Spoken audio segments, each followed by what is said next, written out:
Let's say I come up to you, Maddie. I say, Maddie, I know for fact, I absolutely know for fact that every single weekend she flies to California and goes to Disneyland and she doesn't tell her parents. And I reported that on the news. Is that true? Would you get in trouble from your parents if they heard that on the news?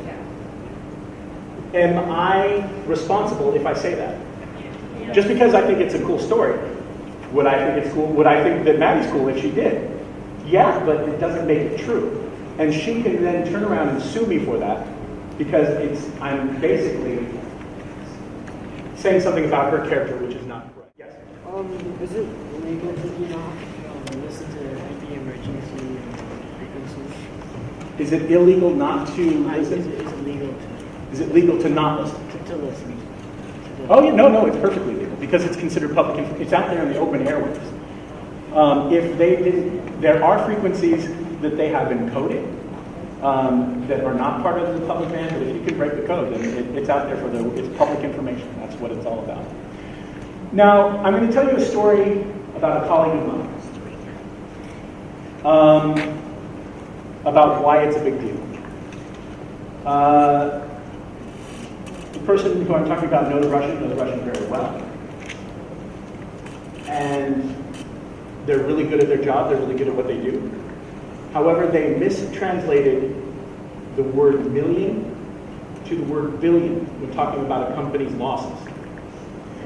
And in one newscast, in one day, made the mistake of saying billion instead of million.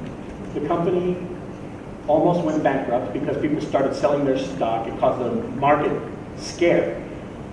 And it was a whole crazy situation. He ended up losing his job. There was a government investigation as to whether he had stock in a different company, if he was paid by someone else to sabotage this other company. And it was literally one letter that made the difference. One letter mistranslation, this guy lost his job, and it caused a panic on the global markets. Kind of crazy thing, yeah? Another story is the adults in the room will know about a man named Dan Rather. Dan Rather was one of the most trusted sources of news. He was an anchor for CBS News in the United States. And back during the presidential election, Dan Rather's team, his entire team, worked on a story about President George W. Bush. And I'm not going to go into details about the story, and I'm not going to pick sides and get into the political side of things. But Dan Rather and his team had many different sources, had confirmed and checked and rechecked and double-checked and talked to different people, and one document that they had been falsified. And they were called out, and they got caught, and it wasn't even Dan Rather, but he trusted his team. And he ended up losing his job as being the #1 news anchor in the United States because one document in a story that, for all practical purposes, was true, was discredited because one person didn't do the right checks on one document. So very, very serious and very important to make sure that we get it right as journalists. Any other questions? Are there any answers? Because as a journalist, I'm always looking for answers too, right? Yes? One thing I've never seen this happen. I was wondering, has it ever happened that somebody's predicted that a huge hurricane would hit or something, but then a newscaster said, "Oh, it's okay, nothing's gonna happen," and a bunch of people have lost their homes and stuff because of that? One person said nothing's gonna happen. I can't point to a specific example, but if I can come up with something between today and tomorrow, I will let you know. I can tell you the opposite, something that happened. Who's heard of Orson Welles? Again, you know. Back in the day, I want to say it was the 30s. He did a broadcast of War of the Worlds, a radio dramatization of War of the Worlds. Have you guys all heard of the movie with Tom Cruise? War of the Worlds. Yeah. Some of you have, some of you haven't. Basically, he did a radio teleplay in the style of a newscast. So, and it was even clear that this is a radio dramatization. people in the middle, tuned in the middle. He made it sound like there was a newscast that there were aliens from Mars invading Earth. And they were reporting on it as if it were really happening. And people actually committed suicide because they suicide. Okay.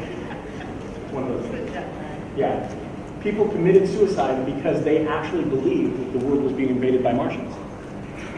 And this was a fake newscast because people really believe in the power of news. Now, because of that newscast, laws were created that made sure that people knew that if something were being broadcast that wasn't news, that they have to have disclaimers and they have to show every once in a while, this is not real, this is something. There was also something in the 1980s about a Russian invasion that came across through Alaska, and people started thinking it was real, but if you look really closely at the very bottom of the screen, it said, this is a television entertainment production, this is not real, this is not really happening.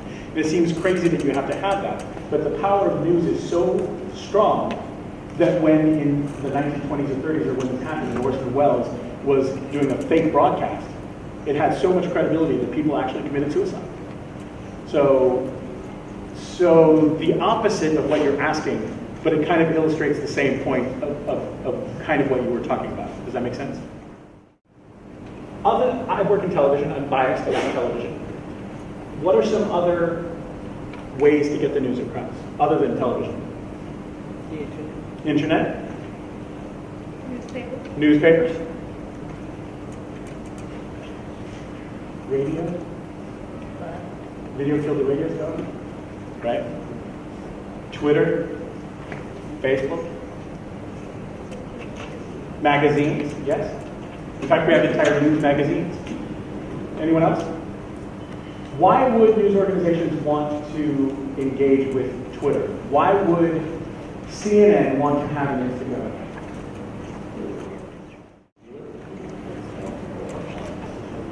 A lot of people are on social media, right? And when you say a lot of people, which people are you talking about? The public, and even more specific? Exactly. News agencies are trying to get to the younger audiences and hook them in as much as possible. And the only way they can do that is to be on the internet, Twitter, Facebook, Instagram, Tumblr, hashtag news. Actually, hashtag news is a real deal.